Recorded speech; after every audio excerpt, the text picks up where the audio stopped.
حمدِ باری پر ہمیشہ خرچ کیا کیجئے، لیکن نیٹ پیک اسکرین پہ ٹچ کیا کیجئے۔ عمدہ نعت و منقبت سننے کے لیے دوستو اسلمی آفیشیل کو سرچ کیا کیجئے۔ آج سب سے بڑا گناہ جو ہمارے سماج میں ہو رہا ہے، سب سے بڑا گناہ جو اللہ کے نزدیک ہے، وہ ہے بے نمازی۔ ہم نماز نہیں پڑھتے۔ نماز نہ پڑھنا کیا ہے؟ زنا سے بھی بڑا گناہ ہے نماز کو چھوڑنا، قتل سے بھی بڑا گناہ ہے نماز کو چھوڑنا، لیکن ہمارے کاموں پہ چھو نہیں رہی۔ ہم کسی کو قتل کرنے سے ڈرتے ہیں، ڈرنا بھی چاہیے، لیکن ہم نماز چھوڑنے سے نہیں ڈرتے، ڈرنے سے نماز چھوڑتے ہیں۔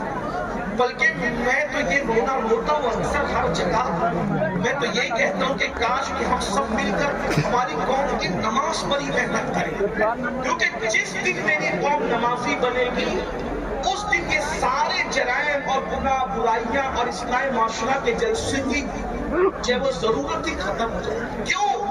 کیونکہ نماز سے بڑھ کر معاشرے کی اصلاح کے لیے کوئی نسخہ ہمارے پاس نہیں ہے۔ کسی مقرر کی تقریر میں اتنی تاثیر نہیں ہے جتنی تاثیر نماز میں ہے، کیونکہ میرے اللہ نے فرمایا ان الصلاۃ تنہی عن الفحشاء والمنکر، کہ بے شک نماز ہر برائی سے اور ہر بے حیائی سے روک لیتی ہے۔ ایک جوان کے بارے میں صحابہ نے شکایت کی، یا رسول اللہ یہ جوان گناہ کرتا ہے، تو میرے سچے ساتھی کو مصدوق نبی نے پوچھا کیا یہ جوان جس کے گناہ کی شکایت کر رہے ہو وہ نماز بھی پڑھتا ہے؟ تو صحابہ کرام نے عرض کیا یا رسول اللہ ہاں وہ نماز بھی پڑھتا ہے۔ تو آقا نے ارشاد فرمایا اگر یہ نماز پڑھتا ہے تو ایک دن اس کی نماز اس کو برائی سے روک لے گی۔ چند ہی دن گزرے تھے کہ اس نے نماز کی برکت سے اس کے گناہ چھوٹ گئے۔ میرے آقا صلی اللہ علیہ وآلہ وسلم کے دیوانوں، تو میں عرض یہ کر رہا تھا جلدی جلدی 2-3 ہی گناہ پڑھنا ہے مجھے، لیکن دل کے کانوں سے سن لو، اپنی آخرت سنوار لو، ورنہ بڑھاپا بڑا دردناک ہوگا۔ جا کر ان بڈھوں سے پوچھو جو پوتوں کو بلاتے ہیں تو پوتا بھی آنے کو تیار نہیں، جو پوتیوں کو بلاتے ہیں تو پوتیاں جو ہے وہ گود سے نکل کر کے بھاگ جاتی ہیں۔ اللہ اکبر۔ اور بیوی کا تو حال یہ ہے، نفرتوں کی دیوار اتنی بڑی بڑھاپے میں کھڑی ہو جاتی ہے کہ بڑے میاں اور بڑی بیوی کے ملنے کے بھی چانسز ختم ہو جاتے ہیں۔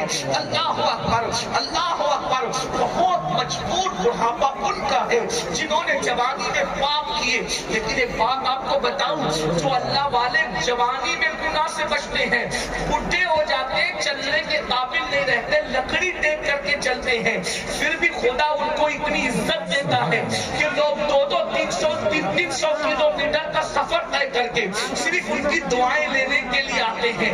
اللہ اکبر۔ معصوم ملت دعا کر دو، سعید ملت دعا کر دو، تاج الشریعہ دعا کر دو، محدث اعظم دعا کر دو، مفتی اعظم دعا کر دو۔ آپ غور تو فرمائیں آخر ان بوڑھوں کی عزت کیوں ہے؟ میں بوڑھا کہہ کے انہیں ذلیل نہیں کر رہا ہوں، استغفر اللہ، اللہ میری نیت کو جانتا ہے،